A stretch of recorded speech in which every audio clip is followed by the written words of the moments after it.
ইস্কাবনের সাহেব হরতনের বিবি। আজ শোনাব দ্বিতীয় এবং শেষ পর্ব। ভোরের প্রসন্ন আলোয় চারিদিকে ক্রমে ঝলমল করে ওঠে। কিরিটি আবার তিনতলায় ছাদের ঘরে, যেখানে শান্তা সেনের মৃতদেহ এখনও রয়েছে, সেখানে গিয়ে প্রবেশ করে। আবার খুঁটিয়ে খুঁটিয়ে ঘরের চারিদিকে লক্ষ্য করে। কোনো কিছু যদি গত রাত্রে তার দৃষ্টিকে এড়িয়ে গিয়ে থাকে। চিঠিটা পকেট থেকে বের করে আবার পড়ে। ব্যাপারটা যে আত্মহত্যা নয়, এই বিষয়ে সে নিশ্চিত। তাহলে অন্তত চিঠিটা লিখতে লিখতে অর্ধপথে অসমাপ্ত চিঠিটা রেখে সে আত্মহত্যা করত না। খুব সম্ভব কেউ শান্তা সেনকে গুলি করেছে ঘরের মধ্যে ঢুকে, ক্লোজ রেঞ্জে দাঁড়িয়ে। সে নিশ্চয়ই শান্তা সেনের অপরিচিত ছিল না। অন্যথায় অত ক্লোজ রেঞ্জে দাঁড়িয়ে তার অজ্ঞাতে গুলি করা যায় না। হয়তো শান্তা সেন শুতে যাবার পূর্বে চিঠি লিখছিল। এমন সময় হত্যাকারী এসে ঘরে প্রবেশ করতে সে চিঠিটা শেষ করতে পারেনি। তারপর হত্যাকারী তাকে হয়তো কথা বলতে বলতেই আচমকা গুলি করেছে এবং গুলি করবার পর মৃতের হাতে পিস্তলটা গুঁজে দিয়ে চলে গিয়েছে। কিন্তু তাহলেও একটা কথা থেকে যায়, পিস্তলে গুলি ছোঁড়ার আওয়াজটা কেউ শুনতে পেল না কেন? তারপর প্রতুলকে টেলিফোনে সংবাদটা জানানো। টেলিফোনের ব্যাপারটাও একটা রহস্য। হত্যাকারী যদি সত্যি সত্যি প্রতুলকে টেলিফোন করেছিল, যদি ধরে নেওয়া যায় যে টেলিফোন করেছিল সেই হত্যাকারী, কিন্তু কেন? ব্যাপারটা তো এমনিতেই পরের দিন সকালে স্বাভাবিক উপায়ে সকলেই জানতে পারত। এক্ষেত্রে একমাত্র উদ্দেশ্য হতে পারে কোনো কারণে সেই রাত্রেই হত্যাকারী চেয়েছিল হত্যার ব্যাপারটা সকলের গোচরীভূত হোক, তাই ফোন করে জানিয়েছিল প্রতুলকে। এখন কথা হচ্ছে, হত্যাকারী কোনো বাইরে তৃতীয় ব্যক্তি, না বাড়িতেই গত রাত্রে যারা উপস্থিত ছিল তাদের মধ্যে কেউ? মৃতা শান্তার মুখের দিকে তাকালো কিরিটি। ঘষা কাঁচের মতো চোখের মণি দুটো স্থির, অপলক, যেন তাকিয়ে আছে, ভাষাহীন, বোবা। মুহূর্তের জন্য যদি চোখের মণি দুটো নড়ে উঠত, কিন্তু তা আর হবে না। সমস্ত রহস্যকে নিয়ে যেন চিরদিনের মতো স্থির হয়ে গিয়েছে। হঠাৎ কিরিটির দৃষ্টি টেবিলের নিচে আবদ্ধ হলো। টেবিলের পায়ার কাছে শান্তা সেনের এক পাটি স্যান্ডেল যেখানে পড়েছিল, তারই গা ঘেঁষে চকচক করছে কি যেন একটা। কৌতূহল ভরে নিচু হয়ে তুলে নিল কিরিটি। একটা সোনার আংটি। আংটির উপরিভাগটা একটা হরতনের মতো এবং তার উপরে মিনা করা একটা অক্ষর, পি। আংটিটা সাইজ দেখে মনে হয় কোনো পুরুষের আঙুলের। আংটির ফাঁকটা বেশ প্রমাণ আকারের। নামের আদ্যক্ষর পি। কার আংটি? সহসা বিদ্যুৎ চমকের মতোই বর্ণমালার কয়েকটা অক্ষর পরপর মনের মধ্যে ভেসে ওঠে। ইংরেজি পি, মানে বাংলায় প। কার? কার নামের আদ্যক্ষর? যার নামের আদ্যক্ষরই হোক, তার হাতের আংটি এ ঘরে ওই জায়গায় এলো কি করে? এক হতে পারে যার আংটি তার হাতের আঙুল থেকে কোনো সময় খুলে ছিটকে হয়তো গিয়ে ওখানে পড়েছে। যদি তাই হয়ে থাকে, তবে কি যার আংটি সে টের পায়নি? নিশ্চয়ই পায়নি, নচেত সে কি আংটিটা তুলে নিত না? আর হতে পারে সে এখনো জানে না। কিন্তু কার? কার হতে পারে এ বাড়িতে এই আংটিটা? প্রথমেই কিরিটি শান্তার হাতের আঙুলগুলো পরীক্ষা করলে এবং দেখতে গিয়েই তার নজর পড়ল পিস্তল ধৃত ডান হাতের আঙুলে স্পষ্ট আংটির দাগ রয়েছে। পকেট হতে একটা রুমাল বের করে তার সাহায্যে বদ্ধ মুষ্টি থেকে ধীরে ধীরে পিস্তলটা বের করে নিয়ে মধ্যমায় আংটিটা পরাতেই চমৎকার করে আঙুলে সেটা ফিট করে গেল। তাহলে আংটিটা শান্তা সেনেরই।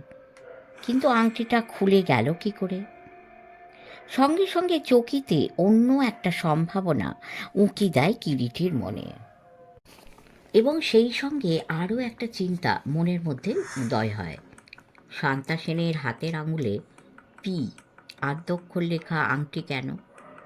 নিশ্চয়ই কারো অভিজ্ঞান বা প্রীতিচিহ্ন।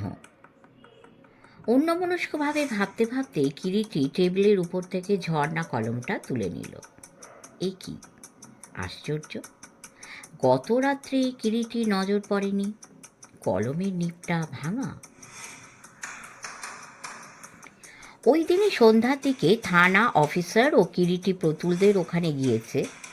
প্রত্যেককেই নাকি আরও কিছু কিছু জিজ্ঞাসার আছে কিরিটি। প্রথমেই এলেন পিসিমা নিস্তারিণী দেবী। কোনো রকম ভনিতা বা সময়ক্ষেপ না করে সোজাসুজি কিরিটি তার বক্তব্য পেশ করে।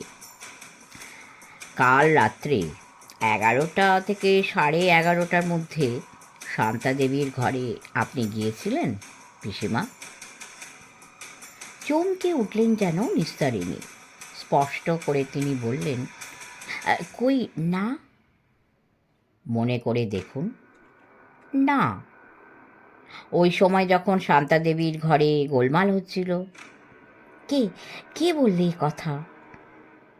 মিথ্যে ঢাকবার চেষ্টা করছেন নিস্তারিণী দেবী, একটু খুলে বলুন। আমি কিছুই জানি না। হঠাৎ নিস্তারিণী দেবীর গলার স্বর অত্যন্ত কঠিন হয়ে গেল। শুধু আপনি নন পিসিমা, প্রতুল ও মাইকেল সাহেব, আপনারা প্রত্যেকেই সব ব্যাপারটা জানেন। টেলিফোন অফিসের সংবাদ নিয়ে আমি জেনেছি গতকাল দিনে ও রাত্রে মাত্র একটি কলই হয়েছিল। প্রতুল যখন আমাকে ফোন করে, আপনারা তিনজনে মিলে যে ব্যাপারটা ঢাকতে চাইছেন সেটা স্পষ্টই আমি বুঝতে পারছি। এখনও সব কথা আমাকে খুলে বলুন, নইলে উনি থানার অফিসার আপনাদের প্রত্যেককেই শান্তা দেবীকে হত্যা করার অভিযোগে অ্যারেস্ট করতে বাধ্য হবেন। আর বুঝতেই পারছেন অ্যারেস্ট হলে ব্যাপারটা কত দূর গড়াবে। তথাপি নিস্তারিণী দেবীর কাছ হতে কোনো কথাই আদায় করা গেল না। প্রতুল এলো ঘরে এবং সেও নিস্তারিণী দেবীর মতোই কোনো কিছু স্বীকার করল না। তখন ডাকা হলো মাইকেলকে। তিনি যখন সব কিছু অস্বীকার করলেন তখন কিরিটি বললে, শুনুন মিস্টার মাইকেল, শোনো প্রতুল, গত রাত্রে সমস্ত ঘটনাটা মাত্র একটি দিকেই ইঙ্গিত জানাচ্ছে। বাইরের কোনো তৃতীয় ব্যক্তি শান্তা দেবীর হত্যাকারী নয়। তুমি, মিস্টার মাইকেল বা নিস্তারিণী দেবী অর্থাৎ তোমার পিসিমা, এই তিনজনেরই একজন হত্যাকারী শান্তা সেনের। কি বলছো তুমি কিরিটি? অত্যন্ত দুঃখের সঙ্গে জানাতে বাধ্য হচ্ছি, ঠিক তাই। কিন্তু কেন আমার এই ধারণা হলো তা জানতে চাও তো? প্রতুল যেন বোবা হয়ে গিয়েছে। কিরিটির প্রশ্নের কোনো জবাব দিতে সে পারে না, কেবল নিঃশব্দে ফ্যাল ফ্যাল করে তাকিয়ে থাকে ওর মুখের দিকে। কিরিটি কণ্ঠস্বরটা যেন একটু অস্বাভাবিক রকমের গম্ভীর মনে হয়। কিরিটি বলে, শোনো প্রতুল, সর্বক্ষেত্রেই হত্যার একটা মোটিভ থাকে।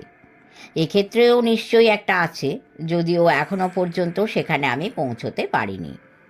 এবং সেটা জানতে পারলে এতক্ষণ সোজা আমি তোমাদের তিনজনের মধ্যে আসল হত্যাকারীকে স্পট আউট করতে পারতাম। কিন্তু থাক সে কথা। শোনো, যে মুহূর্তে আমি বুঝতে পেরেছি যে ব্যাপারটা আত্মহত্যা নয়, হত্যা, তখনই তোমার টেলিফোনে সংবাদ পাওয়ার ব্যাপারটার সঙ্গে যোগ বিয়োগ করে আমি বুঝতে পারি যে ব্যাপারটা তোমার তো অজানা নয়ই। দ্বিতীয়ত, পিস্তলের আওয়াজটা যখন তোমরা কেউ শোনোনি বলছো, তখন আসল ব্যাপারটা অন্তত তোমাদের তিনজনের মধ্যে কারোরই অজানা থাকা সম্ভব নয়। তোমরা তিনজনেই সব কিছু জানো। শুধু তাই নয়, তোমাদের ওই গোপনীয়তা আর একটা সত্যকে আমার কাছে স্পষ্ট করে তুলেছে, যে বাইরের থেকে কেউ এসে শান্তা সেনকে হত্যা করেনি। হত্যা করেছে তোমাদেরই মধ্যে কেউ একজন। সত্যকে বেশি দিন চাপা দিয়ে রাখতে পারবে না প্রতুল, প্রকাশ পাবেই। তবে মিথ্যে কেন কেলেঙ্কারি বাড়াচ্ছ? এখনো আসল ব্যাপার সব খুলে বলো। পিসিমা অবশ্যই কিছু কিছু বললেন। কিরিটির কথা শেষ হলো না, প্রচুর চিৎকার করে ওঠে, কি কি বলেছে পিসি? কিরিটি বুঝতে পারে তার চাল ব্যর্থ হয়নি। পিসিমা কিচ্ছু প্রকাশ করেছেন জেনেই সে বিচলিত হয়ে উঠেছে। ব্যস্ত হয়েও না, শোনো, কাল রাত 11টা থেকে 11:30টার মধ্যে কি নিয়ে তোমার দিদির ঘরে গোলমাল হয়েছিল বলো। মাইকেল সাহেব এবার মুখ খুললেন। আমি সব কথা বলছি, শুনুন মিস্টার রায়। মাইকেলের কণ্ঠস্বরে সকলেই তার মুখের দিকে ফিরে তাকালো। এই বাড়ির নিজের অংশ শান্তা বিক্রি করে মিশনে দিতে চায়। সেই ব্যাপার নিয়ে ভাই বোনে ঝগড়া হয় পরশু সন্ধ্যায়।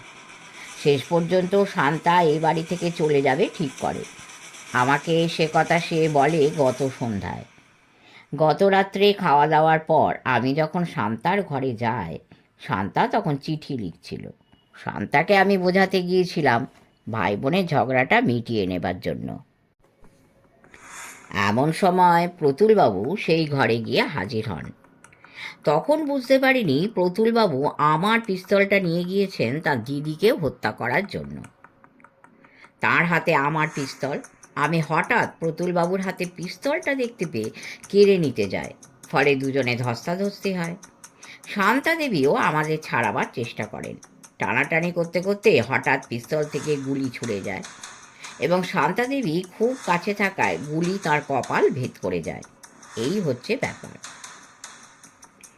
কিরিটি প্রতুলের মুখের দিকে তাকিয়ে দেখে দু হাতে মুখ ঢেকে তখন সে বসে আছে। মাইকেল সাহেব তখন বলেন, দুর্ঘটনাটা এমন আকস্মিক ঘটে গেল যে আমরা সকলেই একেবারে বোবা হয়ে গেলাম যেন। গোলমাল ও পিস্তলের শব্দে পিসিমাও তখন ছুটে এসেছেন। হঠাৎ প্রতুলের কণ্ঠস্বর শোনা গেল, হ্যাঁ হ্যাঁ হ্যাঁ, আমি হত্যা করেছি দিদিকে।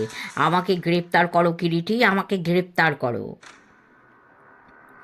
একটু থেমে মাইকেল সাহেব আবার বলতে লাগলেন, কোথা থেকে কি হয়ে গেল? কেউ তো সত্য কথা বিশ্বাস করবে না। তখন ভেবেচিন্তে আমারই পরামর্শ মতো ব্যাপারটা যে আত্মহত্যা এইভাবে সাজানো হলো। কিন্তু শেষ পর্যন্ত হঠাৎ প্রতুল যে কেন আপনাকে ফোনে ডেকে আজগুবি গল্প ফাঁদল সেটা আমি বুঝতে পারলাম না। তবে এখন বুঝতে পেরেছি যে ঈশ্বর যা করেন তা ভালোর জন্যই করেন। ঈশ্বর চালিত হয়েই প্রতুলবাবু আপনাকে ফোন করেছিলেন, নচেত এইভাবে সমস্ত ব্যাপারটা বলবারই হয়তো অবকাশ পেতাম না। কারণ আপনি না এলে এইভাবে সত্যকে হয়তো পুলিশের লোক খুঁচিয়ে বের করতে পারত না। ব্যাপারটার মধ্যে এবং মাইকেল বর্ণিত কাহিনীর মধ্যে সত্য মিথ্যা যাচাই থাক। শেষ পর্যন্ত অ্যাক্সিডেন্ট ডেথ হিসেবেই থানা অফিসার কিরিটির পরামর্শ মতো ডায়েরি নিলেন। আরও দিন তিনেক বাদে ফোন পেয়ে কিরিটি হাওড়া স্টেশনে মাইকেল সাহেবের সঙ্গে দেখা করতে গেল। মাইকেল সাহেব কর্মস্থলে ফিরে যাচ্ছেন। গাড়ি ছাড়বার দ্বিতীয় ঘন্টা পড়বার পর হঠাৎ এক সময় মাইকেল সাহেব বললেন, একটা কথা আপনাকে আমি সত্যি বলিনি মিস্টার রায়। শান্তা ও আমার পরস্পরের সম্পর্কটা। কিরিটি মৃদু হেসে বললে, জানি। জানেন কি জানেন? আপনারা পরস্পরকে ভালোবাসতেন। সে কি, কেমন করে জানলেন? প্রতুলের মুখেই আপনার পুরো নামটা জানি, মাইকেল পিটার ব্রাডলো, তাই না? হ্যাঁ, কিন্তু সম্ভবত পিটারের আদ্যক্ষর পি মিনাঙ্কিত করা শান্তা দেবীর হাতের আঙুলের আংটিটাই তার সাক্ষ্য দিয়েছিল। মাইকেল পিটার ব্রাডলো চুপ করে রইলেন। গাড়ি ছাড়বার শেষ ঘন্টা পড়ল। স্টেশনের আলোয় কিরিটি স্পষ্ট দেখলেন পিটারের চোখের কোণে জল ছলছল করছে। ইস্কাবনের সাহেব। কিরিটি মনে মনে বললে, তোমায় সেলাম। শেষ করলাম ডক্টর নিহার রঞ্জন গুপ্তের লেখা একটি ছোট গল্প, ইস্কাবনের সাহেব, হরতনের বিবি। যদি ভালো লেগে থাকে অবশ্যই কমেন্ট করে জানাবেন। কিছু কিছু যান্ত্রিক গোলযোগের জন্য ত্রুটি বিচ্যুতি হচ্ছে, তার জন্য আমি ক্ষমা প্রার্থী। আমি চেষ্টা করছি সব কিছু কাটিয়ে সুন্দরভাবে আপনাদের সামনে গল্প উপস্থাপন করার। ঈশ্বর সকলের মঙ্গল করুন। লাইক করবেন, কমেন্ট করবেন, শেয়ার করবেন এবং সাবস্ক্রাইব করে আমাদের পাশে থাকবেন। নমস্কার।